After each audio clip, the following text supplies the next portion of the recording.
Okay, abusia ba ma kwa ba sonko so edeba Ghana Politics Avenue so abusia yembonra yensemo Ken Ofori-Atta ne partner in crime abusia ono so ya detained no ewo Nevada Detention Center ewo US abonten so a US police force so detained no omo arrest no na ono so ne crime ehese kro no a wabo ewo Ghana ha sei no attorney general mobeka ya emre bi oba erebetu dwa say omo arrest one of former NPP appointees ne be Ken Ofori-Atta partner in crime ono no enchebia omo be extradite no de na Ghana abusua eno na say aba US police for no omo edite ni maame no ewo Nevada Detention Center. Abuja omi akona yam konkuti ensema ekoso. Unsubscribe ya subscribe like na share ma afofron so ensa into me enkebi aha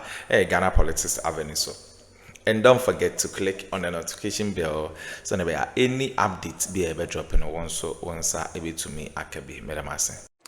Now, U.S. Marshals have detained former Chief Executive Officer of the Microfinance and Small Loan Center, Sedina Tamakloe in Nevada, following Ghana's extradition request. She was convicted in absentia in 2024 on corruption-related charges involving some 90 million cedis. The confirmation of her arrest was made by Ghana's ambassador to the United States of America, Victor Emmanuel Smith.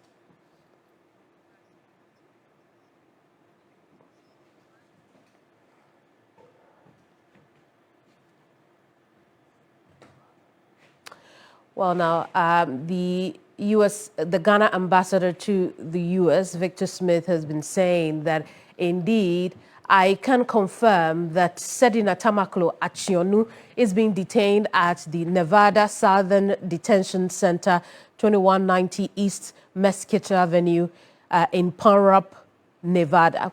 That's coming from Victor Smith, who is Ghana's ambassador to the United States of America. My information is that she was detained by U.S. Marshals on January 6th and has since been kept at that detention center. I am reliably informed that acting on an extradition request sent to U.S. authorities sometime in July of 2024, ending by saying that the Marshals arrested Sedina and placed her in detention to await her day in court. Remember that Sedina's case, which has already been decided in court, she has a sentence to serve in the country, is become a matter of contention on the back of the extradition processes against former Finance Minister Ken Ofori-Atta. Many have questioned why Sedina or similar processes have not been made against the former Maslok CEO. Now we know the developments in that area are very similar to what we've seen with the former finance minister, who is also in detention somewhere in Virginia. And let's look at some of the charges that Sedina has faced in the past, right? Because remember, I said that there's a sentence waiting for her to serve in the country.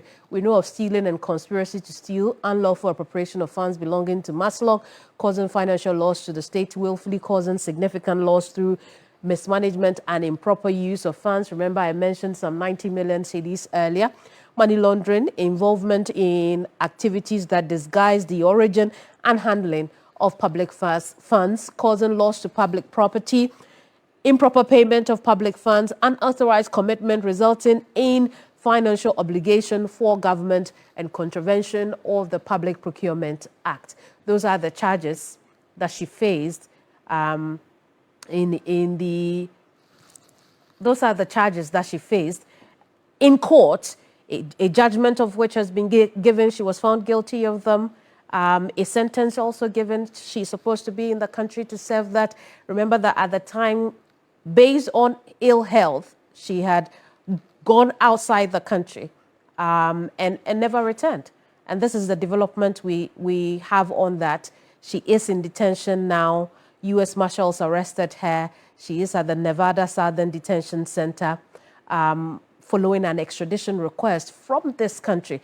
Remember, the Attorney General, Dr. Dominic Ayine, in a recent interaction with the media, confirmed that a formal extradition request for her had been put in place by his predecessor. The former Maslock CEO.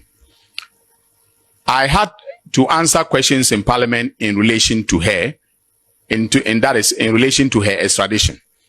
And I did indicate to Parliament that in July of 2024, the formal request for her extradition was put in by my predecessor, right? In other words, it was put in by my office. Now, the American authorities have, worked on it. Okay, they've worked on the extradition. The extradition proceedings have taken place in the United States. And we are expecting that, barring any appeal by her lawyers, she may, very soon be extradited to Ghana to serve her prison term. And her lawyers, of course, if she comes and she instructs them to go to court on her behalf because she was tried in absentia, that will be another, angle to the matter. But that drama will be played out here on this side of the Atlantic and not in the United States of America. So that is all that I can say about her. I don't have any definitive information about when she will be, extradited, but Americans have indicated that they've completed the process. A quick chat on the back of this. I'm joined now by private legal practitioner Christian Mahama, who has been keenly following this case and that of the former Finance Minister Ken Ofori-Atta. Counsel, I appreciate the time this afternoon, but what do you suspect may be her defense when she appears before a judge in the coming days, as we are told?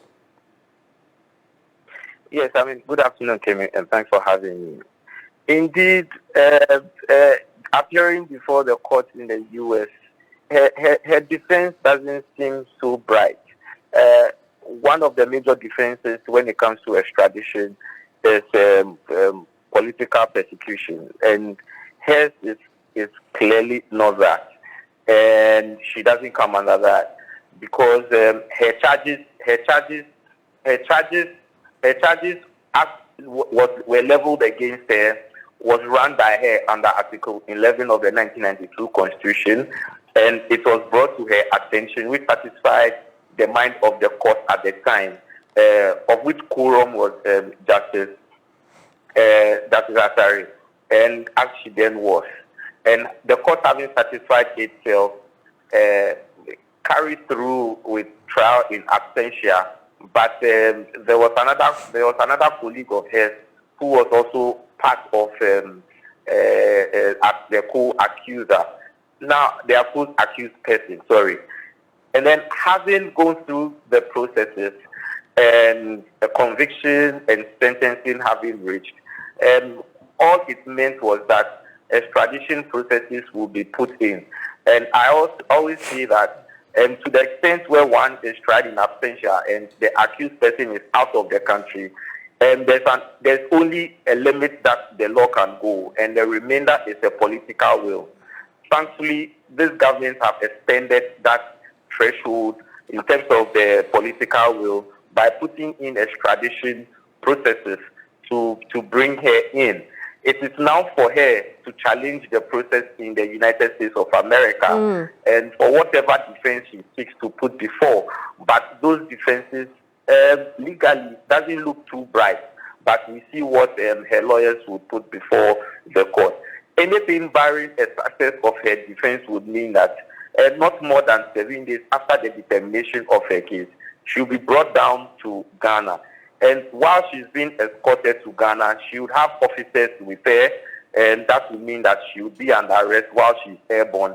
And when she lands at Kotoka, she'll further be given to officers who will begin her processing, and she'll be detained here. Indeed, if her lawyers here in Ghana have anything to do, they would decide to put it in. But again, that aspect too doesn't look too bleak. I see. I see. Okay. Christian, how is her case different from that of the former Finance Minister Ken Ofori-Atta? So with the former finance minister, he holds that, or he drives the narrative that this whole SML thing is a political persecution. Now, a lot of hula baloo reigned around him while he was exiting the country and while he's been there. And that has canvassed the narrative which his wife's lawyers in there, if I should say, are pushing. And while that extradition process remains, there was a further complication with immigration processes as well. We should be minded that the immigration process is exclusive of the extradition processes, such that the immigration process, if his petition fails before the court, then it would mean that it is going to truncate the extradition processes, and that would bring him to Ghana to come and face the charges as leveled against him. So we have a peculiar situation with Mr. Ofori-Atta as compared to Sedina and Tamakloe. I see. Her trial was concluded in her absence. Is there any room for appeal when she returns to this country? Ordinarily, with appeals, after a case has been determined, you have 3 months to appeal as of right, and then you have a further 3 months to appeal with leave of the court. And having all these extinguished, it stands to say whether or not maybe they would want to challenge jurisdiction, maybe they would want to challenge or contest whether the procedures adopted were not right. So when those things happen, then it goes not necessarily appeal, but it goes by certiorari to quash whatever, because you are saying that natural law was not followed. There was a procedure that they identified that the correct procedures as required were not followed, and also issues of jurisdiction. So these are some of the areas that the lawyers in Ghana could hinge on to fight for her legal rights. Anything barring that, her legal rights might be quite bleak. Very well, we'll end it here for now. Thank you so much for talking to us. Christian Malm-Hesse is a private legal practitioner. We'll stay on the subject matter of extraditions because the U.S. Immigration and Customs Enforcement Agency has described Ghana's former finance minister, Ken Ofori-Atta, as an illegal alien who has overstayed his permitted admission. ICE adds that the former finance minister's conduct amounts to violation of U.S. immigration law, which could result in deportation.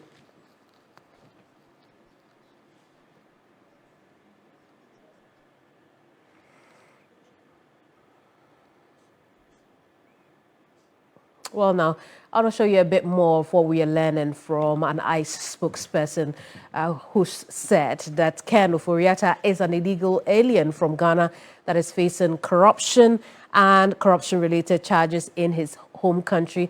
We also know that ICE has determined that he entered the United States on May 28, 2025 on a visitor's visa with an expiration date of November 27th, 2025. Ofori-Atta overstayed his permitted admission. Now, this also gives us a clear insight to remember that initially the perception was that that visa was going to expire in February of 2026. Now, ICE has determined that the original visa, which is the tourist visa, B1, B2, expired on November 27, 2025, which means that he was out of status, as is said. He has been issued a notice to appear and will remain in ICE custody. He will be given due process before a Justice Department immigration judge. The Trump administration, the ICE spokesperson goes on to say, has been abundantly clear. Aliens must respect our laws or face the consequences. Overstaying a visa is an immigration law violation that can result in deportation.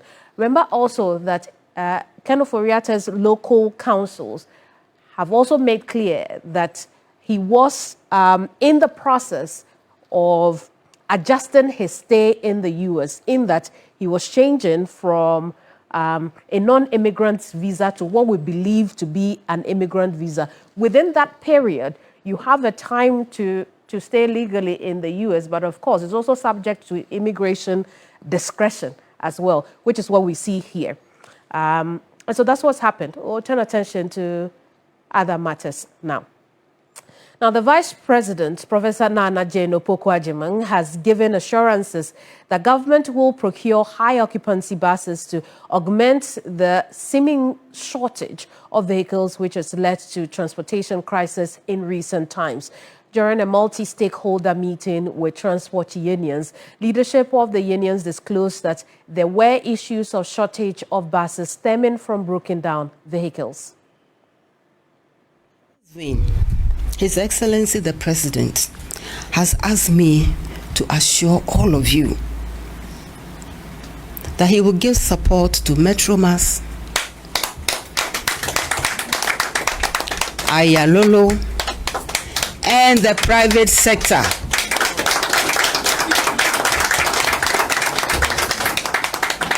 And the private sector with new high occupancy buses in order to augment the services in the medium term. We also have plans to ensure that those that need to be repaired, that the process will be expedited to ensure they can put more buses on the road as soon and as quickly as possible. So my plea is that let us continue to work together to develop a transportation system that prioritizes fairness, efficiency, excellence. And I know, and you know that we can. We are relying on each other to make that possible. And we can do this by upholding high standards, treating passengers with respect. And by so doing, we will also strengthen the trust of Ghanaians in the private transport sector. We want to ensure that no passenger feels exploited, whether through fares or queues or even lapses in safety protocols.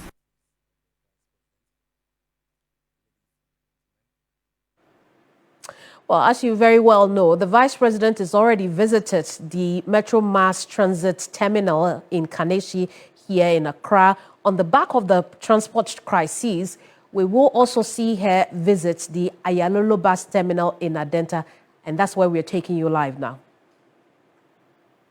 Of the Republic of Ghana. On my right, immediate right, is Kenneth. He is Kenneth Amayaw. He is the head of administration. We have Adam Yao Esquire. He is the head of regulation. We have Solomon Osei.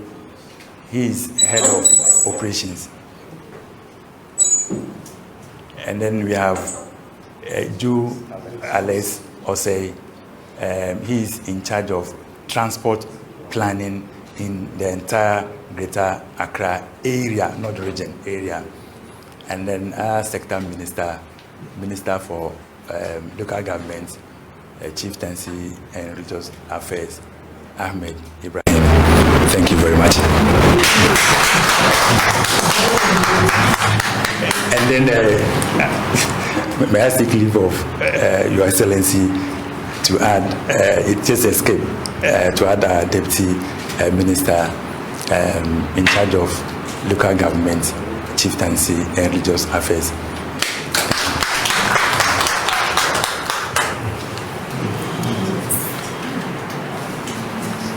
In terms of solidarity by governments, you will notice that we've also come along with the Vice President's team and your ministers, with the Minister of Transport and his deputy, because we are looking at the problem holistically. Apart from them, along with the Vice President's office, we have Mansa Mewa, who is an advisor on finance to the Vice President, Musa Abdullahi, who is an advisor to the Vice President on political matters, We have Dr. Hamza, who's an advisor on economy to the Vice President. We have Professor Teresa, who is a special aide to the Vice President. And the spokesperson for the Vice President, Amma Pratt, who decided to sit on the other side. Has Khalid left us? Okay, not to worry. And my name is Alex Sigbefia. I'm the Chief of Staff at the Office of the Vice President. Although she needs no introduction, formality requires that I introduce to you the leader of this delegation, Her Excellency Professor Jane Nana Opokuja Ajiman, Vice President of the Republic of Ghana. On that note, now that we know who we are dealing with and talking. Okay, abusunya we ne ensema ekọ so ewo political highway so Ken Ofori-Atta ne partner in crime ena ye chese de na whole latest updates ede ebrem abusunya on subscribe subscribe like na share ma afofron so ensa into me enkabi Ghana Politics Avenue so, and don't forget to click on the notification bell so na any updates be able dropping on so onsa ebi to me aka medamase.